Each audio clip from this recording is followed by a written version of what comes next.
Hariom Hariom academy के YouTube channel पे आप सभी का स्वागत है।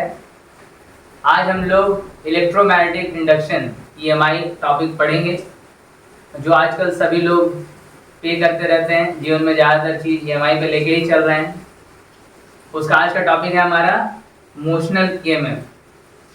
तो देखिए ध्यान से, मोशनल ईएमएफ यहाँ पर एक यूनिफॉर्म मैग्नेटिक फील्ड है जिसको हम डॉट डॉट डॉट करके दिखाए हैं। डॉट का मतलब आप सबको पता है कि मैग्नेटिक फील्ड का डायरेक्शन अंदर की तरफ है, ठीक है।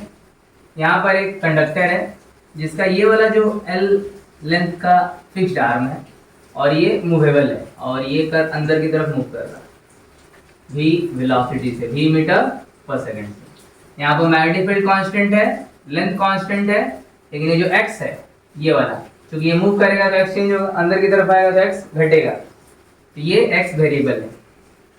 तो एक कंसेप्ट है, आपको बताया गया है Faraday's law of EMI. Faraday's law of EMI बहुत बार बताया, ये चैप्टर का पूरा बेस ही है कि जो फ्लक्स होता है वो होता है B A cos theta, B dot है। यदि मैग्नेटिक फील्ड चेंज हो जाए, चाहे एरिया चेंज हो जाए या थीटा चेंज हो जाए, तो क्या होगा? फ्लक्स चेंज होगा। फ्लक्स चेंज होने से ईएमएफ इंड्यूस होगा, E equals to minus D phi by D t, और ईएमएफ इंड्यूस होने से करंट इंड्यूस होगा। ये आपका फैराडेज सेकंड लॉ है। यदि फ्लक्स चेंज होगा, फ्लक्स कैसे चेंज हो सकता है? या तो मैग्नेटिक फील्ड चेंज हो, या तो एरिया चेंज हो, या थीटा चेंज हो। यहाँ पर क्या चेंज होगा? यहाँ पर एरिया चेंज होगा। क्यों? क्योंकि ये जो रॉड है अंदर की तरफ मूव करेगा, तो पहले इतना एरिया था, इस रेक्टेंगुलर आपका कंडक्टर का एरिया पहले L इंटू एक्स था, अब अंदर जाएगा तो L इंटू डी एक्स हो जाएगा। अंदर जाएगा तो एरिया घटते जाएगा, तो एरिया चेंज होगा तो फ्लक्स चेंज होगा, फ्लक्स चेंज होगा तो ईएमएफ इंड्यूस होगा, ईएमएफ इंड्यूस होगा तो करंट इंड्यूस होगा। ये कॉन्सेप्ट पता होना चाहिए, नहीं है तो आप लोगों को रिवाइज करा दी। अब ध्यान से देखिए, फ्लक्स का बात करें तो बी डॉट ए लिखते हैं, बी डॉट ए, लेकिन यहाँ पर एरिया चेंज हो रहा है, इसलिए हम लिखेंगे d phi equal to B D A. अब कॉस जीरो होगा, कॉस क्या होगा? जीरो। कॉस जीरो कैसे होगा? देखिए, मैग्नेटिक फील्ड अंदर है, मैग्नेटिक फील्ड अंदर है, और ये मेरा कंडक्टर है, ये रेक्टेंगुलर कंडक्टर है। तो इसका ये कंडक्टर जो रेक्टेंगुलर यहाँ पर ऐसे रखा हुआ perpendicular to the magnetic field, लेकिन इसका जो डायरेक्शन होगा, एरिया एलिमेंट अंदर की तरफ जाएगा। ये आपका एरिया है, तो एरिया पे 90 डिग्री खींचते हैं हम लोग, तो ये अंदर और मैग्नेटिक फील्ड भी अंदर। थीटा क्या हो जाएगा? जीरो। थीटा हो जाएगा जीरो। तो B D A cos zero, D phi equals to B D A. अब B D A change in area, तो रेक्टेंगुलर कंडक्टर का एरिया क्या होगा? L into D X, L into D X. L तो fix है और ये क्या है? एक्सचेंज हो रहा, जो कि क्या होगा? डी एक्स हो जाएगा। ये आपका चेंज इन फ्लक्स हो गया। अब यहां से आप निकाल लेंगे ईएमएफ। ईएमएफ हो जाएगा minus D phi by D t, according to Faraday's second law, according to Faraday's second law, Faraday's second law of EMF. तो माइनस और यहाँ पे B L d x by D t. कोई दिक्कत? अब देखिए, d x by D T को क्या बोलते हैं? वेलोसिटी बोलते हैं। Rate of change of displacement क्या होता है? वेलोसिटी होता है। लेकिन देखिए यहाँ पर जो चेंज इन एक्स है, चेंज इन एक्स बढ़ रहा है कि घट रहा? डी एक्स घट रहा है कि बढ़ रहा?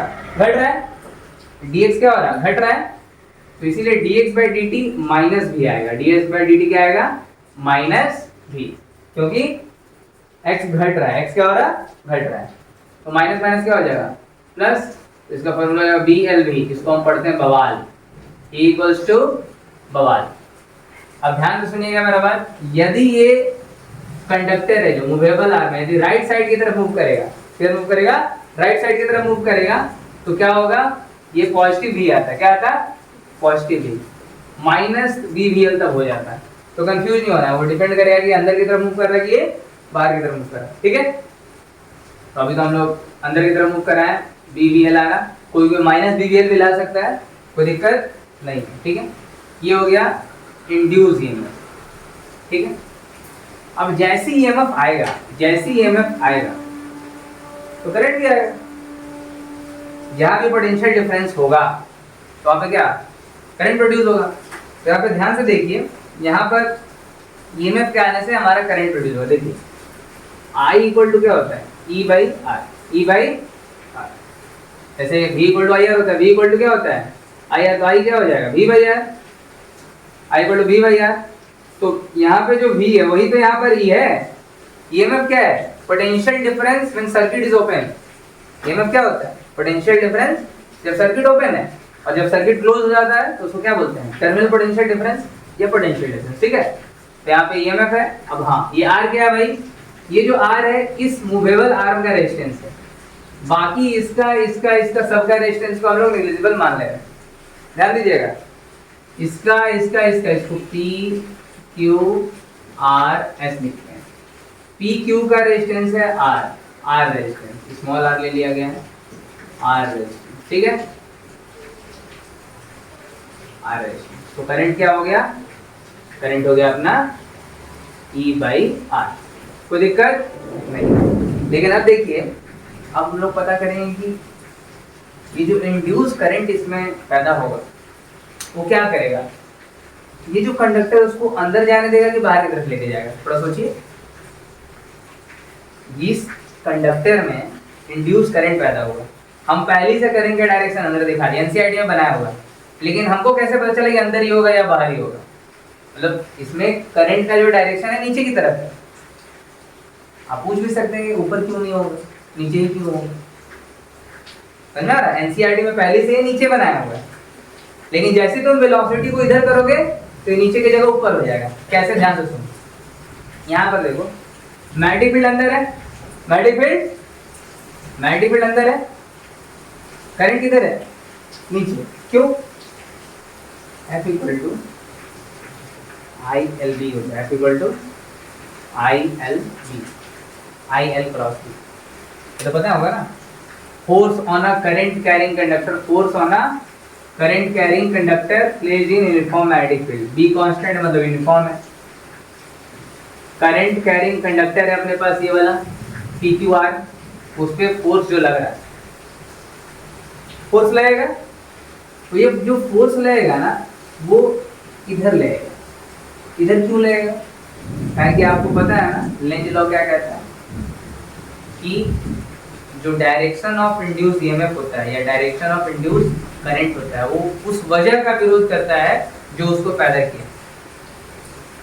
ठीक है, अब बताइए ये जो करंट है उसको पैदा कौन किया है, करंट को पैदा कौन किया है, चेंज इन एरिया। उल्टा चलते हैं, करंट को कौन पैदा किया, ईएमएफ, ईएमएफ को कौन पैदा किया, चेंज इन फ्लक्स। फ्लक्स कैसे चेंज हुआ, एरिया चेंज होने से। एरिया क्यों चेंज हुआ, क्योंकि इसका मोशन अंदर की तरफ हो रहा है, इस कंडक्टर का मोशन। फिर से बता रहे हैं, एरिया चेंज हुआ क्यों, कहीं कंडक्टर अंदर की तरफ मूव कर रहा था। एरिया चेंज हुआ तो फ्लक्स चेंज हुआ, फ्लक्स चेंज होने से ईएमएफ इंड्यूस हुआ, ईएमएफ इंड्यूस होने से करंट इंड्यूस हुआ। अब करंट इंड्यूस इस तरीके से होगा, करंट इंड्यूस इस तरीके से होगा, ये जो कंडक्टर का मोशन अंदर की तरफ है उसको किधर करे, बाहर की तरफ करे। मतलब कंडक्टर अंदर की तरफ जाना चाहेगा, और जो करंट इंड्यूस इस तरीके से होगा कि उसको बाहर की तरफ पीछे। बस समझ में आ रहा है, काहे कि polarity of the induce EMF और polarity of the current is such that it opposes the very cause that has produced it.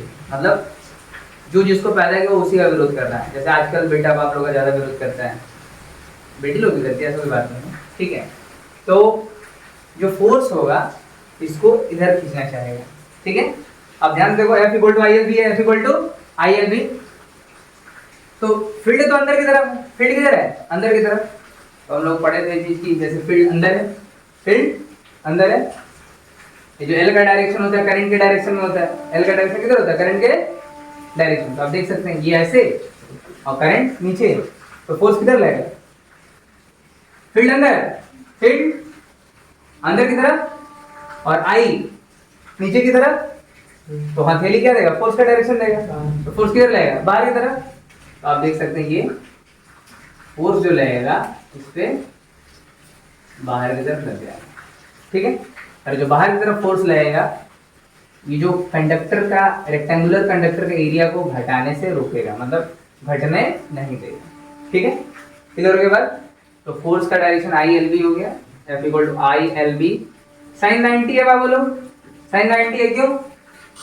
Magnetic field अंदर, कंडक्टर ऐसे दोनों के बीच में, अरे कंडक्टर ऐसे खड़े हैं, फील्ड अंदर है, दोनों के बीच में 90 डिग्री। तो I L B sine 90, I का वैल्यू क्या है भाई? E by R, E by R. E क्या है भाई? बवाल। ई क्या है? बवाल। तो जो फोर्स होगा क्या हो जाएगा? B V L by R, E by R आ गया, एल इंटू बी, तो हो गया B square L square V by R, ये फोर्स हो गया। ठीक है, किधर जा रहा है? बाहर की तरफ। अब ध्यान से ये सवाल घुमाएगा एनसीईआरटी में, यदि करंट ऐसे आया है, आपको एग्जाम में क्वेश्चन घुमाने के लिए क्या किया जाएगा? ये क्लॉकवाइज है, करंट आपको एंटी क्लॉकवाइज कर देगा। ठीक है, फोर्स का डायरेक्शन पूछ लेगा, मोशन अंदर की जगह बाहर कर देगा। आपको हमेशा ध्यान रखना है कि यदि v अंदर की तरफ जा रहा है तो फोर्स बाहर लगेगा, v बाहर जा रहा है तो फोर्स अंदर लगेगा। अब चूंकि हमको पता है कि फोर्स क्या कर रहा है, इसका वेलोसिटी को रोकना चाह रहा है, तो इंड्यूस करंट का डायरेक्शन भी उसी तरीके से होगा। करंट दिया नहीं रहेगा, समझ में आ रहा है? करंट देके फोर्स पूछ सकता है, फोर्स देके करंट पूछ सकता है, ध्यान रखिएगा। अब ये इधर ले जाना चाह रहा है, लेकिन हम चाहते हैं कि नहीं, ये जो कंडक्टर है अंदर की तरफ ही जाए। हमको तो भैया वर्क करना पड़ेगा, हमको पावर लगाना पड़ेगा। तो सवाल पूछता है कि कितना पावर का जरूरत है, कितना पावर का जरूरत है? Power required to keep the movable arm moving with the velocity 3 metre per second towards fix arm that is SR. मतलब कितना आपको पावर का जरूरत पड़ेगा यदि आप इस जो मूवेबल कंडक्टर है उसको अंदर मूव कराते रहना चाहते हैं। तो पावर क्या हो जाएगा? Force dot F dot V, पढ़े है ना? जब वी कांस्टेंट होता है तो एफ डॉट, अरे बाबू लोग, force P equal F dot V, V जब कांस्टेंट होता है तो क्या होता है? एफ डॉट वी, पावर हो गया। तो फिर वही cos 0 हो जाएगा, एफ वी cos 0। फोर्स आपका कितना है? v square L square V by R, और यहाँ पे क्या है? v है, तो क्या आ जाएगा? v square L square V square by R. ये हो गया पावर। इसको आप आई स्क्वायर आर से भी निकाल सकते हैं। पावर तो एक और फॉर्मूला होता है ना, I square R. I square R भी करेंगे तो आई का फॉर्मूला क्या है बाबू? आई का फॉर्मूला ई बाई आर था ना, आई की जगह I equal to E by R, इसको यहाँ पे आप भी लिख सकते हैं, बवाल बाई आर। ठीक है, तो क्या हो जाएगा? B V L by R का होल स्क्वायर, आर क्या हो जाएगा? B square V square L square R square into R, R से आर कर जाएगा, तो ये आ जाएगा B square V square L square by R. ये क्वेश्चन आता है। ठीक है, क्लियर? अब हम लोग पढ़ेंगे एडी करंट। क्या होता है एडी करंट? देखिए आपके एनसीईआरटी में एक डायग्राम बना हुआ है, उस पर ज़्यादा बात नहीं करेंगे हम लोग, हल्का सा बात करेंगे एडी करंट। इससे 2 नंबर का क्वेश्चन आ सकता है, उससे ज़्यादा नहीं आएगा। एडी करंट, एक बड़ा सा, 2 बड़ा सा मैग्नेट रखा हुआ है एन और एस, ठीक है? उसमें एक डायग्राम मेरा बहुत ज़्यादा अच्छा है, हम घमंड की अलग बात है, लेकिन उसमें क्या कर रहे हैं कि एक कॉपर का बड़ा सा प्लेट ले लिए हैं और उसको ऐसे ऐसे पेंडुलम के जैसा कर रहे हैं। आप ऐसा समझो ना कि यहाँ पे 2 मैग्नेट है, ठीक है, और एक कॉपर को ऐसे बांध के ऐसे ऐसे झूला है, झूला झूला है, ठीक है ना? एक भरत शर्मा का गाना है सातुरे पहनिया वाला, सुना है कि नहीं सुना? चलिए कोई बात नहीं, सुन लीजिएगा। तो ये है 2 मैग्नेट बड़ा बड़ा, और इसमें पेंडुलम है। पेंडुलम जैसे मतलब कि स्ट्रिंग में, मतलब कि आप रस्सी में पकड़ के कॉपर को ऐसे ऐसे झुला रहे हैं, तो क्या होगा? बीच में तो मैग्नेटिक फील्ड लाइन जा रहा है नॉर्थ से साउथ, अरे नॉर्थ से निकल रहा मैग्नेटिक फील्ड लाइन और साउथ में जा रहा है। मैग्नेटिक फील्ड फिक्स है, तुम क्या कर रहे हो? उसको कट कर रहे हो। अरे कभी आ रहे हो कभी जा रहे हो, तो क्या होगा? फ्लक्स चेंज होगा कि नहीं होगा? बीच में मैग्नेटिक फील्ड फिक्स है। कॉपर का वायर का मतलब कॉपर का प्लेट का क्या हो रहा है? मूवमेंट हो रहा है, मोशन हो रहा है, तो फ्लक्स चेंज हो रहा है। जब वो उस फील्ड में आ रहा होगा तो उसको फ्लक्स ज्यादा फील हो रहा होगा। अरे सिंपल सा बात है, घर से जब निकलते हैं तो पूरा मस्त निकलते हैं, अब जैसी कोचिंग में आते तो पढ़ाई वाला जून बन जाता है, क्या हो सकता है उल्टा बन जाता है, घर से निकले तो सीरियस पढ़ेंगे लेकिन वहाँ कोचिंग में तो पूरा मस्ती में आएगा। तो यहाँ पर फील्ड फिक्स है, कॉपर का जो प्लेट है जब फील्ड में आता है तो उसको फ्लक्स ज्यादा फील होता है, जब फील्ड से दूर जाता है तो फ्लक्स कम फील होता है। तो ये कहता है कि जब किसी कंडक्टर से जो फ्लक्स लिंक है वो चेंज होता है, when flux linked with the coil या flux linked with the conductor changes with time, समय के साथ बदलता है, तो उसमें ईएमएफ इंड्यूस होता है, और जो ईएमएफ इंड्यूस होता है उससे करंट इंड्यूस होता है, उसी को बोलते हैं एडी करंट। अब सवाल है एडी क्यों बोला, और भी कुछ बोल सकता था, इंड्यूस बोल ही रहा था, फिर अब एडी बोलने लगा। क्योंकि ये जो करंट का जो मतलब कि करंट जो होता है ना, आप स्विरलिंग मोशन देखे हैं पानी का, एडी वगैरह स्विरलिंग मोशन नहीं, अरे ऐसा देखा है, जैसे पानी आ रहा होगा, यहाँ पत्थर है, जैसे कि तुम्हारा यहाँ पे मान लो पत्थर बना है, पानी यहाँ से टकराया तो ऐसे होके ऐसा पढ़े हम लोग, ये टर्बुलेंट मोशन फ्लूइड मैकेनिक्स में, स्ट्रीमलाइन फ्लो, टर्बुलेंट फ्लो, जो यार महान हाथ में खैर कोई दिक्कत नहीं, मेरा भी तो त्रिभुज टाइप बना देना। ऐसे रहा पानी, थोड़ा सा ऐसे स्विर्ल करने लगा, स्विर्ल करने का समझ रहे हो, स्विर्लिंग मोशन नहीं खिला रहा। तुम लोग देखना, नाली देखा, नली वहाँ पे देखना पानी ऐसे ऐसे घूम के घुसता है नीचे, जहाँ पे घर में बना हुआ होल वगैरह तो पानी ऐसे ऐसे घूम के घुस, उसी तरीके से इसमें करंट का डायरेक्शन होता है, इसीलिए इसको एडी करंट बोला जाता है। क्या बोला जाता है? Eddy current. खैर उतना समझने का नहीं है, सिंपल समझना है कि जब किसी कंडक्टर से जो लिंक्ड फ्लक्स है वो समय के साथ बदलता है तो उसमें करंट इंड्यूस होता है, जिसको हम लोग बोलते हैं एडी करंट, और उसका जो शेप होता है एडी जैसा होता है, इसलिए उसका नाम हो गया एडी करंट। अब सवाल ये है कि जो एडी करंट प्रोड्यूस होगा वो क्या करेगा? एडी करंट जो प्रोड्यूस होगा, इसका स्पीड को, जो कॉइल का स्पीड है, ये जो कंडक्टर है कॉपर वाला, उसको बढ़ाएगा या घटाएगा? देखो तेजी से आ रहा होगा ना, जैसे ऐसे तेजी से आ रहा होगा, उसको घटाएगा, जब घटने लगेगा तो फिर बढ़ाएगा। कहें कि लेंज लॉ बोलता है कि the polarity of the induced EMF will be such that it will oppose the vehicle that has produced it। मतलब यदि स्पीड बढ़ने लगेगा तो उसको घटाएगा, घट रहा तो बढ़ाएगा। नहीं समझे? लेंज लॉ बुलाती है मगर जाने का नहीं, ध्यान रखने का। अरे हम बार बार बताएं, एग्जाम्पल दिए थे कि भाई यदि वेलोसिटी बढ़ रहा होगा तो क्या होगा, करंट ऐसा इंड्यूस होगा कि उसको घटाएगा, और घट रहा होगा तो ऐसा करंट इंड्यूस होगा जो उसको बढ़ाएगा। तो इसमें भी वही चीज होता है। इसका एप्लीकेशन 3 जगह आपको देखने को मिलता है। ये पूछता है 1 मार्क्स में, application of eddy current, application of eddy current, application of eddy current क्या है? मैग्नेटिक ब्रेक्स इन ट्रेन, मैग्नेटिक ब्रेक्स इन ट्रेन्स। अगर ट्रेन में ब्रेकिंग सिस्टम है वो इसी कंसेप्ट पे काम करता है। दूसरा मैग्नेटिक डैम्पिंग, इसके बारे में एनसीईआरटी में लिखा हुआ है, हल्का सा पढ़ लीजिएगा। तीसरा इंडक्शन फर्नेस, इंडक्शन फर्नेस, और चौथा है आपका power meter, electric power meter.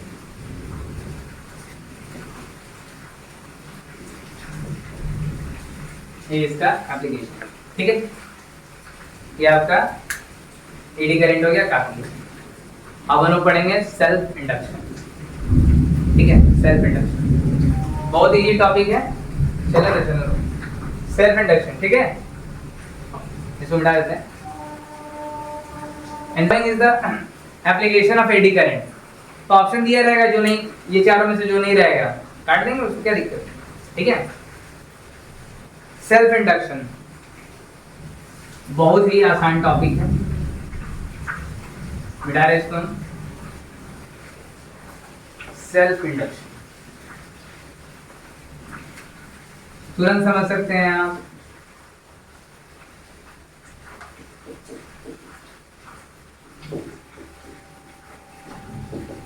मान लीजिए कि एक कॉइल है, ठीक है। मान लीजिए कि एक कॉइल है, उसमें करंट बढ़ रहा है, करंट बढ़ रहा है, तो आपको पता है I is directly proportional to B। अरे I जो होता है क्या होता है, डायरेक्टली प्रोपोर्शनल टू B। अब इसमें करंट बढ़ रहा है तो मैग्नेटिक फील्ड में क्या होगा, बढ़ेगा। मैग्नेटिक फील्ड भी। अब मैग्नेटिक फील्ड का डायरेक्शन क्या होगा, मान लीजिए कॉइल है तो उसमें हम अपना 4 उंगली रख दी। 4 उंगली देखो ध्यान से बहुत बार बताया, यदि कंडक्टर है तो उसमें करंट का डायरेक्शन में अंगूठा रखते हैं। यदि कंडक्टर है तो करंट का डायरेक्शन में अंगूठा, और 4 उंगली किसको दिखाएगा, फील्ड को। और यदि कॉइल है, क्या है कॉइल, तो अपना 4 उंगली करंट के डायरेक्शन में रखते हैं और अंगूठा किसको दिखाते हैं, फील्ड। यहाँ पर देखिए करंट क्या है, क्लॉकवाइज है, तो ऐसे 4 उंगली को रखे ऐसे, अंगूठा किसको दिखाएगा, फील्ड को। तो अंदर की तरफ जो फील्ड है, अंदर की तरफ जो फील्ड है वो बढ़ रहा है, हमको क्या करना है, फील्ड को घटाना है। हमको फील्ड को क्या करना है, घटाना है। तो ये तो उसमें पहले से करंट बढ़ रहा था, करंट किसी कॉइल में करंट चेंज हो रहा है, ठीक है। जब किसी कॉइल में करंट चेंज होता है तो उसमें मैग्नेटिक फ्लक्स चेंज होता है, क्यों, क्योंकि मैग्नेटिक फील्ड चेंज होता है। मान लीजिए कि इसमें पहले 2 एम्पियर था, अब कितना हो गया, 3 एम्पियर। पहले 2 एम्पियर करंट फ्लो कर रहा था, अब 3 एम्पियर। तो पहले फील्ड मान लेते हैं 5 टेस्ला हो, तो मान लेते हैं कि अब 10 टेस्ला हो गया हो। फील्ड बढ़ रहा है क्योंकि करंट बढ़ रहा है, ठीक है। अब फील्ड चेंज होगा तो क्या होगा, फ्लक्स चेंज होगा। फ्लक्स चेंज होगा तो ईएमएफ इंड्यूस होगा, ईएमएफ इंड्यूस होगा तो करंट इंड्यूस होगा। तो इस कॉइल में इंड्यूस करंट होगा जो क्या करेगा, उस कारण का विरोध करेगा जो उसको पैदा किया। अब बताओ इस फील्ड को हमको क्या करना है, अपोज करना है। क्या करना है, अपोज। तो अंदर की तरफ बढ़ रहा था, हमको क्या करना पड़ेगा, बाहर की तरफ फील्ड लगाना पड़ेगा। इस क्लॉकवाइज करंट इसमें बढ़ रहा है तो फील्ड अंदर की तरफ बढ़ रहा है, तो इस फील्ड को अपोज करने के लिए करंट का डायरेक्शन क्या होगा, एंटी क्लॉकवाइज। क्या होगा, एंटी क्लॉकवाइज। तो इंड्यूस करंट का जो डायरेक्शन होगा एंटी क्लॉकवाइज होगा, क्योंकि इंड्यूस करंट के कारण फील्ड क्या होगा, इंड्यूस करंट ऐसे तो फील्ड बाहर की तरफ, इसके कारण फील्ड किधर आएगा, बाहर की तरफ। पहले से जो करंट है उसके कारण फील्ड अंदर की तरफ, और इंड्यूस करंट के कारण फील्ड बाहर की तरफ। तो इसी प्रोसेस को बोलते हैं सेल्फ इंडक्शन। अब इसका डेफिनेशन यहीं से निकलेगा, ठीक है। क्या निकलेगा, देखो जब किसी कॉइल में करंट चेंज होता है, मतलब घटे चाहे बढ़े, तो इसमें बढ़ रहा है। जब किसी कॉइल में करंट चेंज होता है तो क्या होता है, मैग्नेटिक फ्लक्स चेंज होता है, क्योंकि मैग्नेटिक फील्ड चेंज होता है। तो मैग्नेटिक फ्लक्स चेंज होगा, ईएमएफ इंड्यूस होगा। जो ईएमएफ इंड्यूस होगा उससे क्या होगा, करंट इंड्यूस होगा। और जो करंट इंड्यूस होगा according to Lenz law, the polarity of the induced EMF and induced current is such that it opposes the same cause that has produced it. तो induce current क्या करेगा, magnetic field को बढ़ने से रोकेगा। अब अंदर की तरफ फील्ड बढ़ रहा है तो इंड्यूस करंट ऐसा इस डायरेक्शन में होगा कि वो अंदर में जो फील्ड बढ़ रहा है उसको क्या करेगा, घटाए। तो उसको अपोज करने का क्या तरीका है, बाहर की तरफ फील्ड हो जाए, इसलिए एंटी क्लॉकवाइज। यही है सेल्फ इंडक्शन, ठीक है। सेल्फ इंडक्शन समझ में आ गया। एक और एग्जांपल देते हैं। मान लीजिए एक कॉइल है, इसमें आपका एंटी क्लॉकवाइज करंट जा रहा है और वो करंट घट रहा है, करंट घट रहा है। अब एंटी क्लॉकवाइज जा रहा है तो क्या होगा, फील्ड बाहर की तरफ होगा। एंटी क्लॉकवाइज फील्ड, इस करंट के कारण फील्ड होगा बाहर की तरफ, जो कि घट रहा होगा। अब इस घटते हुए फील्ड को हमको क्या करना है, बढ़ाना है। घटते हुए फील्ड को क्या करना है, बढ़ाना है। तो इसमें इंड्यूस करंट का डायरेक्शन क्या होगा, एंटी क्लॉकवाइज। क्या होगा, एंटी क्लॉकवाइज होगा, तभी तो इस घटते हुए फील्ड को बढ़ाएगा। इंड्यूस करंट का डायरेक्शन एंटी क्लॉकवाइज हुआ। देखो ये बढ़ रहा था तो उसको अपोज कर रहा, ये करंट क्या था, बढ़ रहा था तो उसको क्या कर रहा, अपोज कर रहा। ये क्लॉकवाइज था तो इंड्यूस करंट एंटी क्लॉकवाइज है, और ये मर रहा था तो इसको बचा रहा है। ये मर रहा है, इसका करंट का वैल्यू घट रहा है, तो ये क्या एंटी क्लॉकवाइज है, तो इंड्यूस करंट भी क्या होगा, एंटी क्लॉकवाइज। तो इससे यही पता चलता है कि यदि मर रहा होगा तो बचाएगा, और एकदम बम बम जी रहा है तो मारने की कोशिश करेगा। अरे सोसाइटी में भी तो यही चलता है, नहीं चलता है। आदमी यदि ज्यादा पैसा कमा रहा तो अरे बड़ा पैसा कमा रहा भाई, इसको कैसे गिराया जाए, और तुम गरीब हो जाएगा, एकदम भिखारी टाइप हो जाएगा, तब तुम्हारा मदद करेगा, तुमको 1500 रुपये दे देगा। बार बार कह रहे हैं कि यदि करंट घट रहा होगा तो फील्ड भी क्या होगा, घटेगा। फील्ड घटेगा तो इंड्यूस करंट उस फील्ड को बढ़ाना चाहेगा, और यदि करंट बढ़ रहा है तो फील्ड भी बढ़ रहा है। फील्ड बढ़ रहा है तो इंड्यूस करंट उस फील्ड को घटाना चाहेगा। यही है सेल्फ इंडक्शन। क्या ये सेल्फ इंडक्शन, ये एक ही कॉइल में होगा, ये सारा कहानी एक ही कॉइल के अंदर होगा, ठीक है। अब इसमें ध्यान दीजिएगा, इसका कंसेप्ट बड़ा ही आसान से, इस बार पेपर में भी आया था इसका कंसेप्ट पे, कि आपको पता है कि जो मैग्नेटिक फील्ड है वो डायरेक्टली प्रोपोर्शनल टू आई है, और ये भी पता है जो फ्लक्स है वो डायरेक्टली प्रोपोर्शनल टू बी है। Flux equal to B A cos theta, flux equal to B A cos theta. तो आप इसको ऐसे भी तो लिख सकते हैं, तीनों बात लिख सकते हैं एक साथ। तो हम b को हटा देते हैं तो flux is directly equal to I कर देते हैं। तो प्रोपोर्शनैलिटी जब हटाएंगे हम तो कांस्टेंट आएगा l, कांस्टेंट आएगा l, that is l is coefficient of self induction, coefficient of self induction. अब बच्चे को लगता है ये जो l है वो किस पे डिपेंड करता है, बच्चा को लग रहा कि ये जो l होगा, l हो गया फाई बाई आई, बच्चा सोच रहा है कि l जो है फाई और आई पे डिपेंड कर रहा, लेकिन नहीं है। ये क्या है, प्रोपोर्शनैलिटी कांस्टेंट। l क्या है, प्रोपोर्शनैलिटी कांस्टेंट है। l ना तो फाई पे डिपेंड करेगा ना ही आई पे, ना मैग्नेटिक फ्लक्स पे डिपेंड करेगा ना ही आई पे डिपेंड करेगा। तो किस पे डिपेंड करेगा भाई, तो इसका एक डेरिवेशन हम लोग करेंगे l, इसका फॉर्मूला हम लिख दे रहे हैं mu nought n square a by l, और सोलेनॉइड निकालेंगे हम लोग, निकाल दे क्या, हाँ तो निकाल ही देते हैं क्या। तो L निकालना है, चलिए फॉर्मूला निकालना है, coefficient of self induction, coefficient of self induction of a long solenoid, of a very long solenoid. चलिए निकाल देते हैं इसका फॉर्मूला, चलिए चालू करते हैं। देखिए यहाँ पर हमको L equal to mu nought n square phi, देखो L इक्वल टू क्या है, फाई बाई आई, L क्या है, फाई बाई आई। तो हमको किसको निकालना है, फाई को निकालना है, सबसे पहले किसको निकालना है, फाई, ठीक है ना। तो फाई का फॉर्मूला क्या होता है, B A cos zero, that is B A. Phi क्या हो गया, B A magnetic field into area. अब हमको बताओ मैग्नेटिक फील्ड क्या होता है भाई, म्यू नॉट एन आई होता है कि नहीं होता है। सोलेनॉइड के अंदर जो मैग्नेटिक फील्ड होता है क्या होता है भाई, B equal to mu not N I, याद है fourth chapter, magnetic field inside a solenoid according to Ampere's circuital law, B equal to mu not N I. तो ध्यान से देखना, ये जो n है number of turns per unit length है, क्या है, जो छोटा n है वो क्या है, number of turns per unit length. हम लिख लेते हैं number of turns per unit length, ठीक है। फाई निकल गया अपने पास, और n turns, for n turns, ये जो फाई होगा किससे मल्टीप्लाई हो जाएगा, n से मल्टीप्लाई हो जाएगा, n into mu not N I, तो क्या हो जाएगा, mu not N square A by L into I. ये मेरा निकल गया फाई, क्या निकल गया ये, फ्लक्स। अब मेरे को एल निकालना है, क्योंकि एल इक्वल टू क्या होता है, फाई बाई आई। तो फाई का वैल्यू तो हमारे पास है mu naught N square A by L, पहले से आई था और पहले उसको आई से डिवाइड कर दिए, आई आई कैंसिल हो गया, बच गया क्या, L equal to mu not N square A by L. ये हो गया आपका फॉर्मूला,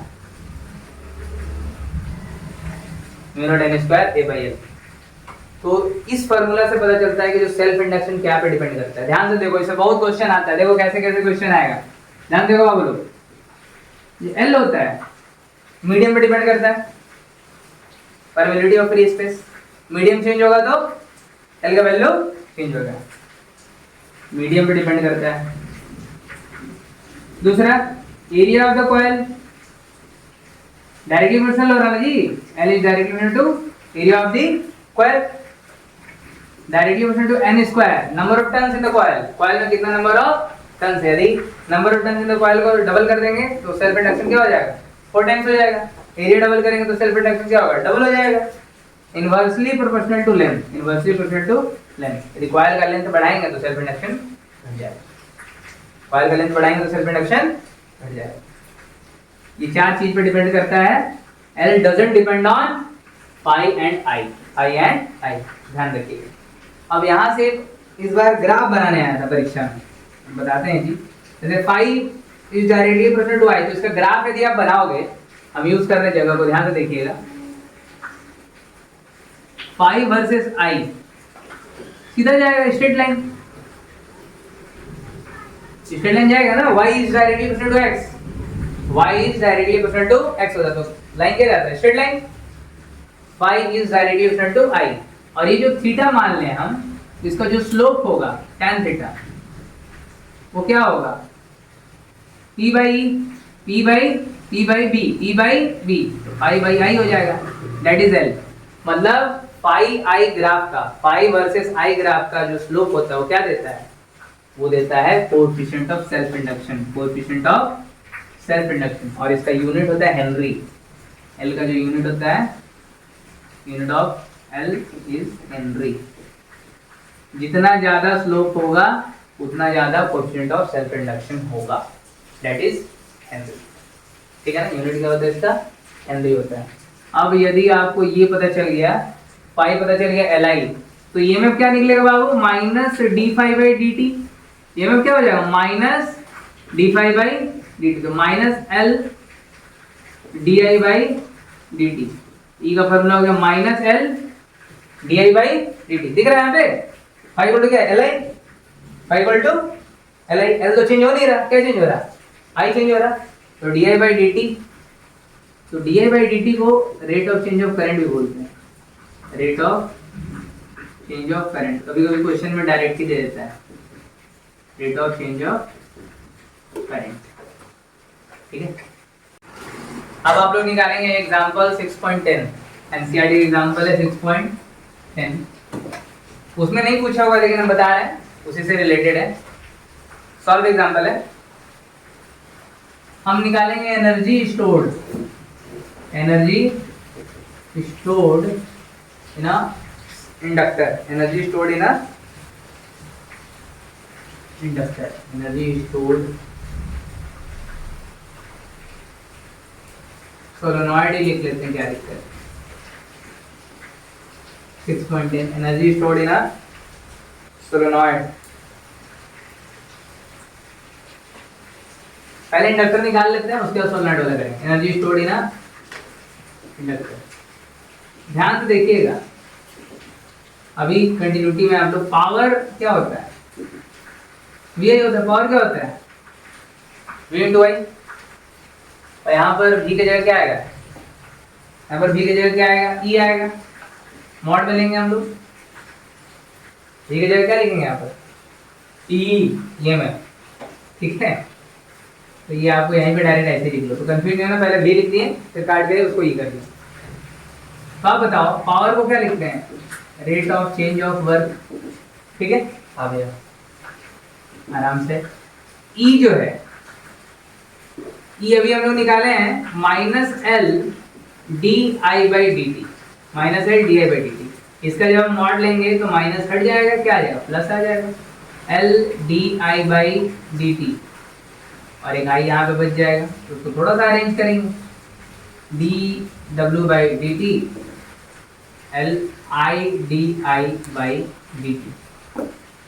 ठीक है, डी टी डी टी को आप हटा दीजिए, आप सिंपल सा यहाँ पर आइए, D W equal to L I D I, L I D I integrate कर दें, जीरो से लेके आई, ये इंटीग्रेट करेंगे तो क्या आ जाएगा, डब्ल्यू आ जाएगा। एल तो किसी पर डिपेंड करता नहीं है, इसका क्या हो जाएगा integration, I square by two, zero से लेके आई, तो डब्ल्यू हो जाएगा half L I square, half L I square. ये हो गया एनर्जी स्टोर। बड़ा ही मस्त चीज पता चलेगा आपको, एनालॉगी, मैकेनिक्स एंड इलेक्ट्रिसिटी, इन दोनों में एनालॉगी। जैसे 11 में हम लोग ट्रांसलेशनल और रोटेशनल मोशन में एनालॉगी पढ़े थे, इसमें भी एनालॉगी है, पूछता है कॉम्पिटिटिव एग्जाम, बहुत ही फेमस। W का एनर्जी है, energy stored half L I square है, तो आप यहीं से सारे एनालॉजी बैठा सकते हैं। इलेक्ट्रिसिटी में हाफ एल आई स्क्वायर हो रहा है, हाफ एल आई स्क्वायर हो रहा है। तो यहाँ पर काइनेटिक एनर्जी क्या होता है भाई, हाफ एम बी स्क्वायर होता है, हाफ एम बी स्क्वायर होता है। काइनेटिक क्या होता है मैकेनिक्स में, हाफ एम बी स्क्वायर, यहाँ पे क्या हाफ एल आई स्क्वायर। तो यहाँ पे जो मास है मैकेनिक्स का, जो मास है इलेक्ट्रिसिटी में क्या हो जाएगा, कोएफिशिएंट ऑफ सेल्फ इंडक्शन। मतलब क्वेश्चन आता है कि इलेक्ट्रिसिटी में इनर्शिया का रोल कौन प्ले करता है, सेल्फ इंडक्शन। इनर्शिया का रोल कौन प्ले करता है, सेल्फ इंडक्शन। और मैकेनिक्स में मास, मैकेनिक्स में मास। अब बताओ ये जो मैकेनिक्स का वेलोसिटी है वो इलेक्ट्रिसिटी का क्या हो जाएगा, आई हो जाएगा, करंट हो जाएगा। तो हम होमवर्क दे देते हैं कि आप लोग जो मैकेनिक्स का फोर्स है इलेक्ट्रिसिटी में क्या है, ये क्वेश्चन आता है। मैकेनिक्स का फोर्स इलेक्ट्रिसिटी में क्या होगा, ठीक है। अब एक क्वेश्चन है, इसको कर लीजिएगा। 6.10 में दिया हुआ है magnetic energy stored, magnetic energy density, magnetic energy stored in a solenoid, in a solenoid। आप बताओ मैग्नेटिक एनर्जी है यहाँ पर half L I square, half L I square. अभी निकाले हम लोग हाफ एल आई स्क्वायर। आप बताओ आपको एल का फॉर्मूला क्या होता है भाई,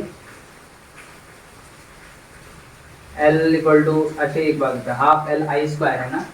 हमको यहाँ निकालना है magnetic energy stored in a solenoid, B square, B के टर्म में निकालना है, बी स्क्वायर ये निकालना है, एल हटाना होगा। और आपको क्वेश्चन नंबर 6.10 है, आपको निकालना है obtain the expression for the magnetic energy stored in a solenoid in terms of magnetic field. केवल फॉर्मूला है मैग्नेटिक फील्ड आना चाहिए, एरिया आना चाहिए और लेंथ ऑफ द सोलेनॉइड आना चाहिए, लेंथ ऑफ द सोलेनॉइड आना चाहिए, ठीक है, बढ़िया। हमको ये फॉर्मूला प्रूव करना है।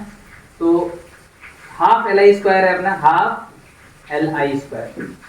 तो हम लोग एल को क्या लिख सकते हैं, अभी हम लोग फॉर्मूला पढ़े हैं, क्या फॉर्मूला पढ़े हैं, mu naught N square A by L.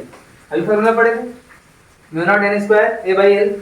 और ये जो आई है सोलेनॉइड के अंदर, आई जो होगा क्या होगा, B equal to mu not N I होता है। तो वहां से आई जो निकलेगा क्या निकलेगा, B by mu not N निकलेगा, B by mu not N निकलेगा।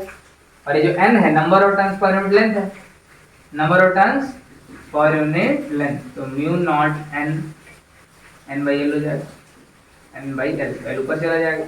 यहाँ पे क्या फॉर्मूला हो जाएगा, हाफ आई का वैल्यू यार मतलब हर कुछ हो जाएगा, ठीक है, कोई दिक्कत नहीं है। यहाँ पर हम आई स्क्वायर रहने देते हैं, ठीक है, ये तो नोटबुक में जा रहा है, ठीक है। थोड़ा सा यहाँ लिखते हैं, half mu not N square A by L, mu not N square A by L, I square, I का वैल्यू क्या है, B L by mu naught B L by mu not N का होल स्क्वायर। तो क्या हो जाएगा देखिए, half mu not N square A by L, B square L square mu naught square N square. देख रहे हैं एन स्क्वायर कैंसिल आउट हो जाएगा, एल से एल कैंसिल हो जाएगा, म्यू नॉट से ये कैंसिल हो जाएगा, बचेगा क्या, B square by 2 mu nought area into length, area into length, that is magnetic energy stored, magnetic energy stored, ठीक है। बी स्क्वायर ये निकाला दिया, B square by 2 mu nought A into L. अब एनर्जी डेंसिटी की है magnetic energy density, तो ये छोटा यू भी लिखेंगे, आपको पता है मैग्नेटिक एनर्जी डेंसिटी क्या होता है, energy per unit volume, energy per unit volume. तो क्या हो जाएगा, ये जो एनर्जी आया है मैग्नेटिक एनर्जी, उसको क्या करेंगे, एरिया इंटू लेंथ से डिवाइड कर देंगे, तो आपको पता ही चल गया क्या आंसर आएगा, B square by 2 mu nought area into length divided by area into length, हट गया, आ गया B square by 2 magnetic energy density. अब आपको इलेक्ट्रोमैग्नेटिक वेव्स में हम पढ़ाएंगे कि मैग्नेटिक एनर्जी डेंसिटी किसके बराबर होता है, यहाँ लिख ही देते हैं, साथ ही साथ चल जाएगा। Magnetic energy density electrical energy density के बराबर होता है, वहां से सी का फॉर्मूला आता है, यदि आपको याद हो तो इलेक्ट्रिकल एनर्जी डेंसिटी, ये थोड़ा लिख दे रहे हैं हम, इसका होता है B square by 2 mu nought, इसका होता है half epsilon nought E square, half epsilon nought E square, half half cancel हो गया, अब बच क्या गया 1 by mu nought epsilon nought E square by B square, E by B C होता है, ई बाई बी क्या होता है सी होता है, सी स्क्वायर हो गया, तो सी क्या आ गया 1 by root under mu nought by epsilon nought. Electromagnetic में करेंगे हम लोग, c is the light of speed, ये फार्मूला बहुत बार पूछा है, c equal to 1 by root under mu nought into epsilon nought, और e बाई b को c लिखते हैं, e बाई b को c लिखते हैं, c is the speed of light, e is the electric field, e is the magnetic field. ठीक है, अब हम लोग पढ़ेंगे म्यूचुअल इंडक्शन। म्यूचुअल इंडक्शन को हम लोग अपना लाइफ में भी देखते हैं, जैसे यदि पड़ोसी का घर में कार आ गया तो हम लोग चाहते हैं कि हम लोग का भी घर में क्या आ जाए, कम से कम कार नहीं तो साइकिल जरूर आ जाए। म्यूचुअल इंडक्शन, पड़ोसी का घर में यदि बाल बच्चा को टॉप कर गया तो हमारा बाल बच्चा कम से कम पास कर गया। म्यूचुअल इंडक्शन, इसमें क्या होगा ना कि दूसरे कॉइल में करंट चेंज होगा, एक कॉइल में करंट चेंज होगा और दूसरे में ईएमएफ इंड्यूस होगा, मतलब अलग कॉइल में करंट चेंज हो रहा और उसका ईएमएफ इंड्यूस दूसरे में हो रहा है, इसी को बोलते हैं म्यूचुअल इंडक्शन। क्या बोलते हैं म्यूचुअल इंडक्शन। देखिए समझिए, म्यूचुअल इंडक्शन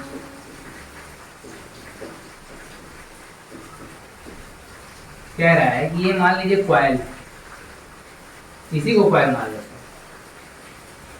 दोनों कॉइल हैं, तो कॉइल 1 तो कॉइल 2, ठीक है ना।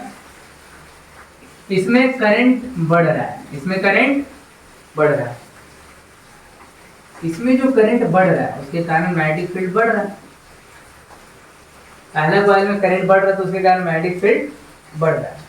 अब ये जो मैग्नेटिक फील्ड बढ़ रहा है तो फ्लक्स चेंज हो रहा है, ये कहना ये चाह रहा है कि पहले कॉइल में जो करंट चेंज हो रहा तो उससे फील्ड चेंज हो रहा, फील्ड चेंज हो रहा तो इस फील्ड के कारण इसमें फ्लक्स चेंज होगा, दूसरे कॉइल में फ्लक्स चेंज होगा।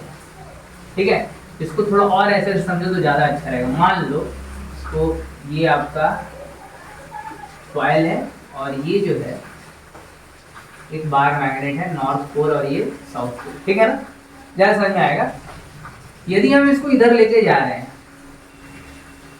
तो ऐसे मैग्नेटिक फील्ड लाइंस इससे पार कर रहा है, जितना नजदीक लेके जाएंगे ज्यादा मैग्नेटिक फील्ड लाइंस पास करेगा और जितना दूर लेके जाएंगे वैसी कम मैग्नेटिक फील्ड लाइंस पास करेगा।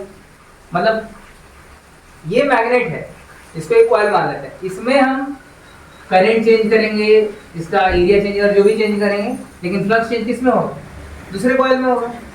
मतलब करंट चेंज होगा पहले वाले में और फ्लक्स चेंज होगा दूसरे वाले में, या उल्टा करंट चेंज दूसरे वाले में, फ्लक्स चेंज पहले वाले में। तो इसी को बोलते हैं म्यूचुअल इंडक्शन। तो ध्यान से देखिएगा, इसमें भी वैसे ही लिखते हैं हम लोग, पर थोड़ा सा जाएगा, जैसे कि फ्लक्स चेंज दूसरे में होगा कब, जब करंट चेंज किसमें होगा, पहले वाले में। ठीक है, तो प्रोपोर्शनैलिटी हटाएंगे तो क्या आ जाएगा, एम। एम क्या है, coefficient of mutual induction, coefficient of mutual induction, I2 by I1। इसको ऐसे भी लिख सकते हैं आप कि फ्लक्स चेंज पहले में होगा जब करंट चेंज दूसरे कॉइल में होगा, तो इसका भी लिख सकते हैं आप I1 equal to M I2। तो जो M होगा वो होगा I1 by I2। कोई समस्या नहीं, ये म्यूचुअल इंडक्शन। अब देखिए आपको ये दिख रहा है कि ये जो प्रोपोर्शनैलिटी है, तो इस बार सीबीएसई 2023 इस बार का सवाल है phi versus I, flux change दूसरे में, करंट चेंज पहले वाले में। ये भी क्या बनेगा, स्ट्रेट लाइन बनेगा। अरे y is directly to x, इसका ग्राफ क्या बनता है, स्ट्रेट लाइन बनता है पासिंग थ्रू ओरिजिन। ये y और ये x है, स्ट्रेट लाइन बनेगा जो कि ओरिजिन से पास करेगा। इसका भी स्लोप निकालने दिया था परीक्षा में, क्या आ जाएगा बताएंगे, tan थीटा जो स्लोप होगा tan थीटा वो क्या आएगा P by B, P by B, ये हो जाएगा phi two by I one, phi two by I one. तो tan थीटा क्या होगा, phi two by I one क्या है भाई, m क्या है, coefficient of mutual induction, coefficient of mutual induction, coefficient of mutual induction, ठीक है। और फिर बच्चे को लगता है कि m किस पे डिपेंड करता है, फाई टू और आई वन पे, जबकि ऐसा कुछ नहीं है। यहां पर भी जो म्यूचुअल इंडक्शन है इसका भी यूनिट हेनरी होता है। क्या होता है यूनिट, हेनरी, h। m का यहाँ पर फॉर्मूला होता है, हम लिख दे रहे हैं mu naught n1 n2 a by l, इसका भी वही फॉर्मूला हो गया, लगभग सेम है। ध्यान से देखेंगे आप लोग, mu naught n1 n2 a by l। n1 क्या है, number of turns in primary coil, ये पहला वाला कॉइल। n2 क्या है, number of turns in secondary coil. हम लिख देते हैं n1 हो गया, इसको प्रूफ करेंगे, number of turns in primary coil या फर्स्ट कॉइल, और n2 is the number of turns in secondary coil या सेकेंड कॉइल, कोई दिक्कत नहीं। Second coil, A is the area of the coil, L is the length of the coil। तो यहां पर भी आप देख सकते हैं कि जो m है मीडियम पे डिपेंड कर रहा है, किस पे डिपेंड कर रहा है, मीडियम पे डिपेंड कर रहा है। फिर directly proportional to n1 into n2 है, फिर डायरेक्टली प्रोपोर्शनल टू एरिया है, इनवर्सली प्रोपोर्शनल टू लेंथ है। यहां पर भी क्लियर हो गया। एक कंफ्यूजन बच्चों को हमेशा रहता है, ध्यान देखिएगा, बहुत मस्त चीज उदाहरण है। L इक्वल टू, ये जो फॉर्मूला आप पढ़े हैं n square a by l, इसको कभी कभी कैसे दे देता है इन लोग, mu nought n square a l। बोले ये क्या, अरे यार हम तो बताए ना, ये जो n है छोटा n, क्योंकि n equal to number of turns per unit length होता है। स्मॉल n क्या है, number of turns per unit length, रखोगे तो n square by l square आएगा, l स्क्वायर से l कट जाएगा, नीचे में l बच जाएगा। तो बच्चा परेशान रहता है कि भैया L directly proportional to small l होता है कि इनवर्सली, ये गलत है, ये गलत है, ये वाला सही है, क्योंकि इस n में ये वाला फॉर्मूला छुपा है, कंफ्यूज नहीं होना, ठीक है ना। समझा ना बात, क्या बोलना चाह रहे हैं कि ये वाला फॉर्मूला सही है, ये भी फॉर्मूला सही है, लेकिन यदि L is directly proportional to small l, मतलब coefficient of self induction is directly proportional to length of the coil बोलेगा तो गलत है, बच्चा कंफ्यूज रहता है। इस फार्मूला को देखिए, इस फार्मूला से ये निकला हुआ है, ठीक है ना। तो n इक्वल टू क्या होता है, number of turns per unit length, ठीक है। ये आपका यहाँ से m निकल चुका है, तो यहाँ से करंट भी निकाल लेंगे हम लोग। इसलिए करंट क्या होता है, करंट बोल रहे EMF minus D phi by D T. तो ध्यान से देखिएगा, फ्लक्स चेंज किस में हो रहा है, दूसरे वाला का लेते हैं, तो EMF इंड्यूस किस में होगा, दूसरे वाले में होगा। EMF इंड्यूस किस में होगा, दूसरे वाले में होगा। फ्लक्स चेंज दूसरे में हो रहा है तो EMF इंड्यूस किस में होगा, दूसरे में होगा। यदि हम E2 लिखें तो इसको φ2 लिखेंगे, तो माइनस क्या आ जाएगा, MI1 minus MdI1 by dt। फिर यहाँ से भी क्लियर हो गया, फ्लक्स चेंज दूसरे में हो रहा है, EMF इंड्यूस दूसरे में हो रहा है, लेकिन करंट चेंज पहले में हो रहा है। बस समझ आ रहा है, करंट चेंज पहले में होगा, EMF इंड्यूस मतलब करंट चेंज पहले में होगा, फ्लक्स चेंज दूसरे में होगा, EMF इंड्यूस भी दूसरे में होगा। ये एक फॉर्मूला हो गया। इसको यदि आप उल्टा करके लिखना चाहते हैं तो आप ऐसे भी लिख सकते हैं, minus D phi one by D T, तो minus M D I two by D T. फिर वही बात हो गया, EMF इंड्यूस पहले में हो रहा है क्योंकि करंट चेंज दूसरे में हो रहा है। ये फॉर्मूला है, इसमें क्वेश्चन आता है, ठीक है। क्वेश्चन है कि कॉइल है, प्राइमरी कॉइल, उसमें करंट चेंज हो रहा है, कोएफिशिएंट ऑफ म्यूचुअल इंडक्शन दे दिया, तो बोलेगा दूसरे में इंड्यूस EMF क्या, ठीक है। ऐसा क्वेश्चन आएगा कि सेकेंडरी कॉइल में करंट चेंज हो रहा है, टाइम दे दिया कि 2 एम्पीयर से 3 एम्पीयर हो गया 2 सेकंड में, कोएफिशिएंट ऑफ म्यूचुअल इंडक्शन दिया है, तो पहले वाले में EMF इंड्यूस कितना होगा। न्यूमेरिकल कराएंगे नेक्स्ट क्लास में, पूरा न्यूमेरिकल ही कराएंगे, सारा टॉपिक का न्यूमेरिकल एक साथ कराएंगे, सारा फॉर्मूला एक तरफ लिखेंगे, सारे नंबर को एक साथ करा देंगे, ठीक है। चलिए एक छोटा सा टॉपिक है एसी जनरेटर का, उसको हम हल्का सा बता दे रहे हैं, उसके बाद हम लोग उसको डेप्थ में पढ़ेंगे एक बार, ठीक है ना। बेसिक 1 मिनट में खत्म हो जाएगा।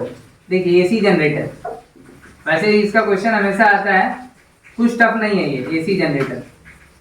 ऐसे आप लोग पार्टी वगैरह में जाते हैं तो वहां पर लाइन कट जाता है तो बोलता है चालू कर जनरेटर। जनरेटर चालू करता है ना जी। जनरेटर करता क्या है? जनरेटर मैकेनिकल एनर्जी को इलेक्ट्रिकल एनर्जी में कन्वर्ट करता है। जनरेटर क्या करता है? मैकेनिकल एनर्जी को, अरे जनरेटर का क्या काम है? मैकेनिकल एनर्जी को इलेक्ट्रिकल एनर्जी में कन्वर्ट करता है। तो मैकेनिकल एनर्जी को इलेक्ट्रिकल एनर्जी में कैसे कन्वर्ट करता है? देखिए क्या होता है, कैसे ऐसे घुमाता है उसको, घुमाता है ना, तो जो घुमाता है तो कॉइल घूमता है। क्या घूमता है? जैसे कि यहाँ पे मैग्नेटिक, ये दो मैग्नेट है, बीच में क्या है? कॉइल है। कॉइल घुमाना चालू किया, कॉइल को क्या किए? रोटेट करना चालू किए। तो कॉइल जैसे ही रोटेट होगा तो क्या चेंज होगा? एरिया। पहले बताया रोटेशनल ईएमएफ में, अरे कॉइल चेंज होगा, कॉइल का इस कॉइल को घुमाएंगे तो क्या चेंज होगा? एरिया। कॉइल को घुमाएंगे तो एरिया चेंज होगा। अब एरिया चेंज होगा तो क्या चेंज होगा? कॉइल रोटेट करेगा, रोटेट करेगा तो क्या चेंज होगा? एरिया। एरिया चेंज होगा तो इसको ऐसे लंबा लंबे लिख सकते हैं। कॉइल रोटेट करेगा तो चेंज होगा एरिया। एरिया चेंज होगा तो, एरिया चेंज होगा तो फील्ड चेंज होगा, सॉरी फ्लक्स चेंज होगा। फ्लक्स चेंज होगा तो ईएमएफ इंड्यूस होगा, ईएमएफ इंड्यूस होगा तो करंट इंड्यूस। कॉइल को रोटेट किए, क्या चेंज होगा? एरिया। एरिया चेंज होगा तो फ्लक्स चेंज होगा, फ्लक्स चेंज होगा तो ईएमएफ इंड्यूस होगा, ईएमएफ इंड्यूस होगा तो करंट। ये बार बार हम पहले क्लास से बात बता रहे हैं, इसी कंसेप्ट में पूरा चैप्टर खत्म हो जाएगा, ठीक है। तो थोड़ा सा ये वाला जो जगह है इसको हम यूज करना चाह रहे हैं एक स्टेप के लिए, क्योंकि फिर ठीक है बहुत बड़ा चीज नहीं है, इसको मिटा रहे हैं, ठीक है ना। एक रहने देते हैं ताकि आप लोग इससे आप लोग दूसरा चीज लिख लेंगे, इतने में हम कर देंगे। बाकी थ्योरेटिकल पार्ट हम लोग करेंगे डिस्कस प्रीवियस ईयर क्वेश्चन से, म्यूचुअल इंडक्शन। चलिए देखिए कुछ नहीं हो रहा है, जैसे मान लीजिए कि आप जो करंट देते हो वो एसी होता है, उसको हम चेंज करते हैं। E equals to minus D phi by D T, E equals to minus D phi by D T होता है, ठीक है ना। तो क्या आ जाएगा? B A cos theta, B A cos theta. बी को बाहर आप कर दीजिए,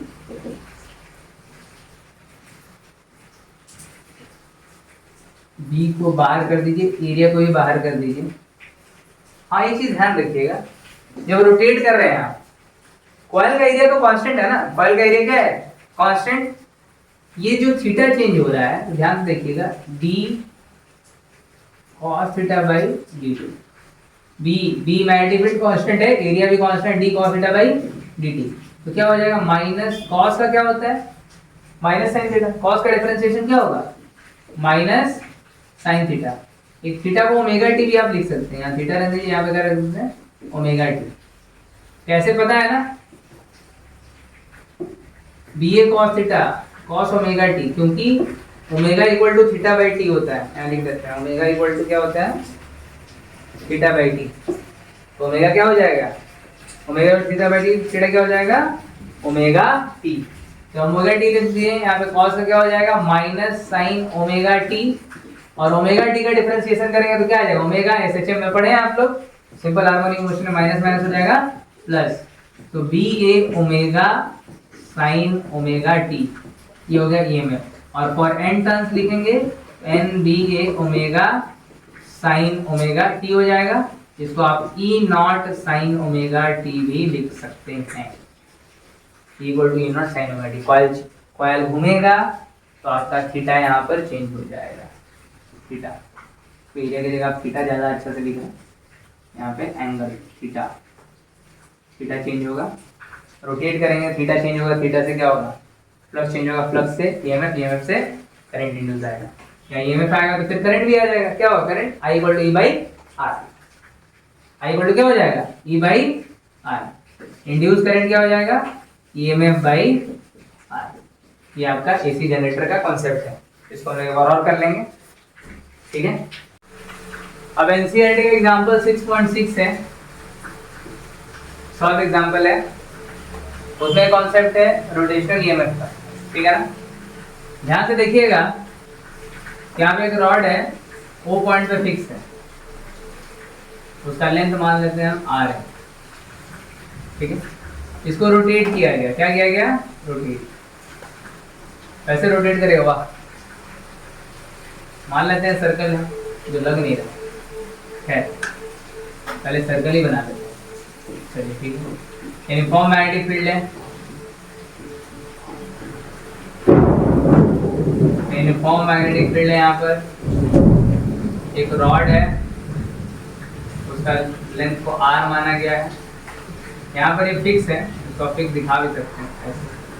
अब ये रोटेट करना चालू कर रहा है, तो मान लीजिए यहाँ पर आ गया, ओमेगा कांस्टेंट है, ओमेगा क्या है, कांस्टेंट, एंगुलर वेलोसिटी ओमेगा से ये रोटेट कर रहा है, ठीक है ना।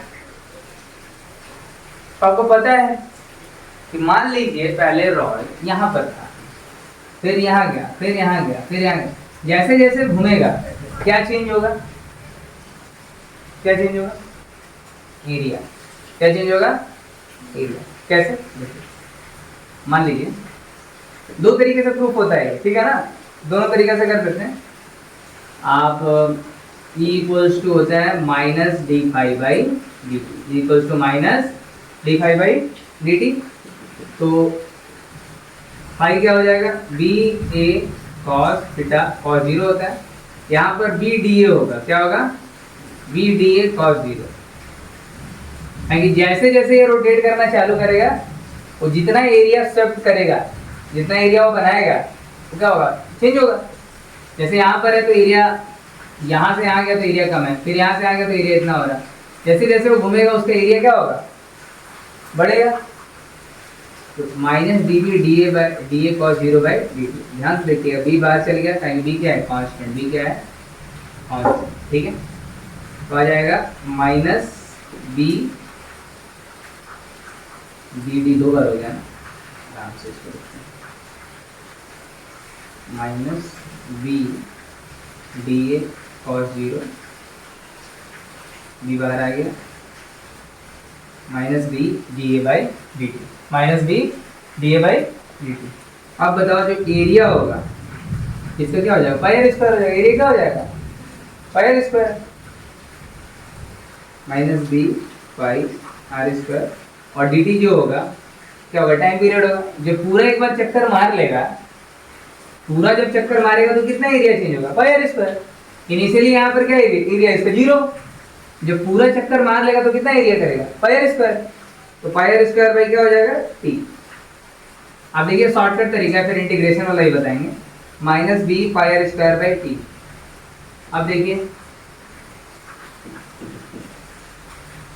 पाई आर स्क्वायर रहने दीजिए, टी क्या होता है, ओमेगा होता है 2 पाई बाई टी, ओमेगा होता है 2 पाई बाई टी। तो टी क्या हो जाएगा, 2 pi by omega, 2 pi by omega, omega ऊपर चल जाएगा, ठीक है। ये हो जाएगा, पाई पाई कट जाएगा, तो क्या बचेगा, B omega R square by 2 minus D omega R square by 2। ये फॉर्मूला हो गया रोटेशनल ईएमएफ, रोटेशनल ईएमएफ। कोई समस्या नहीं, ये एक तरीका है। दूसरा तरीका बता रहे हैं जो आपका एनसीईआरटी में दिया हुआ है, सेकंड मेथड, वो लिख रहा है, वो क्या कहना चाह रहे हैं। जैसे आप लोग पंखा देखें, पंखा जब घूमता है तो उसका बीच में स्पीड उसका कम होता है, बीच में स्पीड क्या होता है, कम, और लास्ट वाले पे स्पीड ज़्यादा होता है।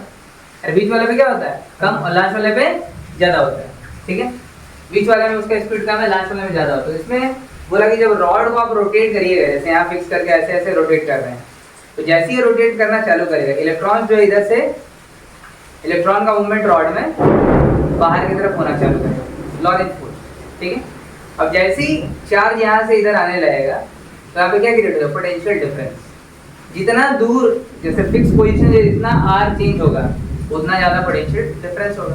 तो जो ई होगा, कहीं ना कहीं जो ईएमएफ है किस पे डिपेंड करेगा, आर पे। किस पे, आर पे। जैसे हम एग्जांपल दे रहे हैं कि किनारे पे वो तेज चलता है और बीच में स्लो चलता है। यहाँ पर क्या हो रहा है, जैसे ही आप एक रॉड को घुमाना चालू करेंगे यूनिफॉर्म मैग्नेटिक फील्ड में, तो जो इलेक्ट्रॉन्स होंगे यहाँ से धीरे धीरे धीरे धीरे लॉरेंस फोर्स के कारण इधर आना चालू करेंगे, एक जगह आके फिक्स हो जाएंगे। यहाँ पर मान लेते हैं कुछ आ गए और यहाँ पे कुछ आ गए, तो दोनों के बीच में क्या पोटेंशियल डिफरेंस क्रिएट हो जाएगा और उसके बाद चार्ज चेंज नहीं हो रहा है, यहाँ पे फिक्स हो गया, यहाँ पे फिक्स हो गया, तो दोनों के बीच में कांस्टेंट पोटेंशियल डिफरेंस मेंटेन होगा। ठीक है, ईएमएफ कहलाएगा वो। तो हम इसको ऐसे प्रूव कर सकते हैं, देखिएगा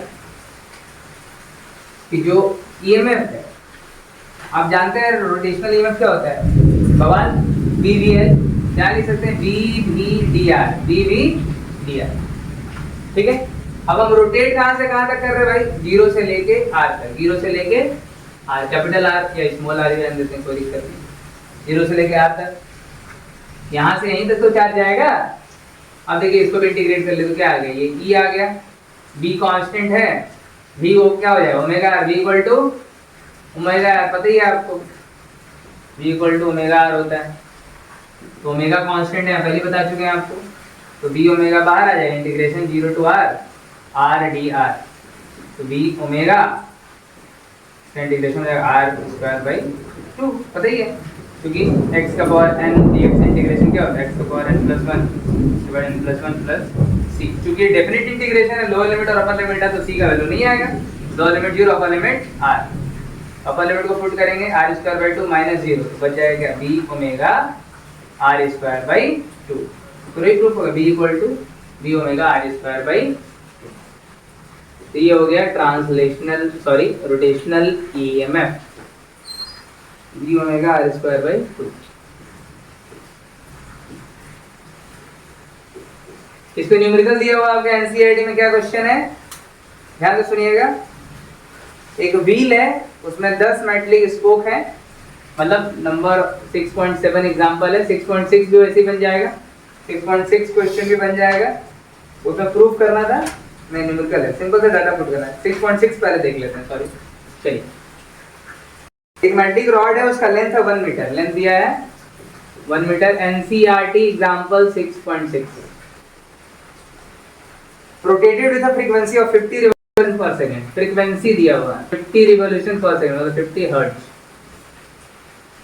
with one end hinge at the centre, ये जैसे इसका एंड फिक्स है तरीके से एक एंड इसका भी फिक्स है, and the other end at the circumference of a circular metallic ring of radius 1 metre, length तो दिया हुआ है, about an axis passing through the center and perpendicular to the plane of the ring, a constant uniform magnetic field of 1 tesla, field क्या है 1 Tesla, वो भी constant है, uniform है, parallel to the axis is present everywhere, what is the between the centre and the magnetic ring, हमको बताया कि इसके और इसके बीच में ईएमएफ जनरेट होगा, तो ईएमएफ बताना है आपको, फार्मूला क्या है, b omega r square by या l square by 2, l square by 2, b का वैल्यू बताइए कितना दिया, 1 दिया हुआ है, ओमेगा निकालना है, ओमेगा आपको पता है ना, ओमेगा क्या होता है 2 पाई f होता है, ओमेगा हो जाता है 2 पाई f, आएंगे omega 2 pi t, 2 pi by t, 1 by t क्या होता है f होता है ना यार, 2 पाई f, तो यहाँ से आप निकाल लेंगे 50 है तो 100 पाई हो जाएगा, 100 पाई रेडियन पर सेकंड, ओमेगा का वैल्यू पता है 100 पाई, l का वैल्यू पता है 1 स्क्वायर बटा में, कैलकुलेट कर लेंगे, आंसर वोल्ट में आएगा, इसका आंसर है 157 वोल्ट, 157, ये आपका 6.6 है, 6.7 भी वो वैसे ही है, ठीक है, अरे समझ में आ गया ना जी।